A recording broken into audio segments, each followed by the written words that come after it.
ቃል ዛሬ ጥያቄዎችን ነው የምናየው። ኦኬ ጥያቄዎችን ስናይ በጣም ብዙ ተማሪዎቻችን የሚሳሳቱት ነገር አብረን ለማየት እንሞክራለን። የመጀመሪያው እዚህ ጋር ዱ ዲድ እና ዊል ብቻ ናቸው ያሉት።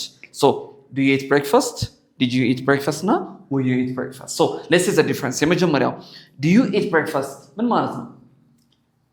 ቁርስ በላሽ፣ ቁርስ ትበያለሽ ወይም ትበላለህ ለማለት ነው። ሙሉ ጀነራል ነው። አሁን ምናምን ሳይሆን ጀነራል የሆነ ነገር። አሁን ለምሳሌ አንቺ ቁርስ ትበያለሽ?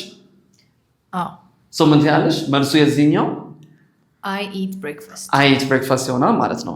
ሁለተኛው we start with did አይደል? Did you eat breakfast ምን ማለት ነው? ቁርስ በልተሻል?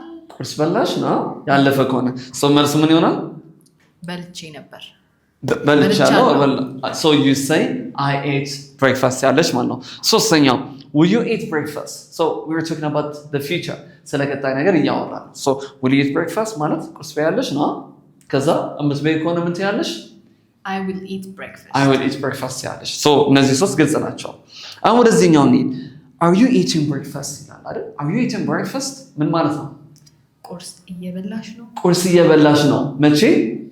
አሁን በምናገርበት ሰዓት ማለት ነው። ኦኬ የበላሽ ከሆነ ምንድነው የምትይው? I am eating breakfast። yes I'm eating breakfast ያለሽ ማለት ነው። ሁለተኛው were you eating breakfast ነው። እዚህ ጋር are የነበረው እዚህ ጋር ምን ሆነ? were were you eating breakfast ስልሽ ምን እያልኩሽ ነው?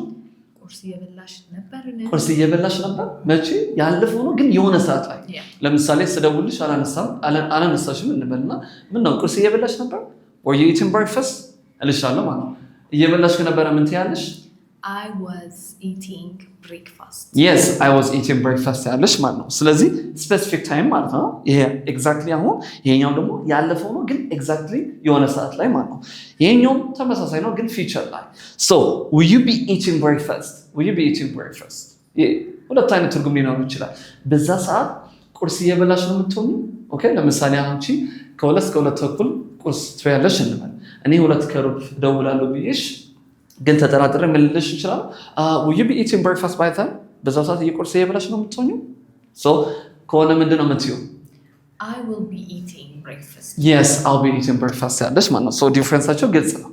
ናይስ። ለእናንተ ደግሞ የተለያዩ ቨርቦችን እየተጠቀማችሁ በዱ ዲድ ዊል are you were you እና will you ኤግዛምፕል ኮመንት ላይ ጻፉልን።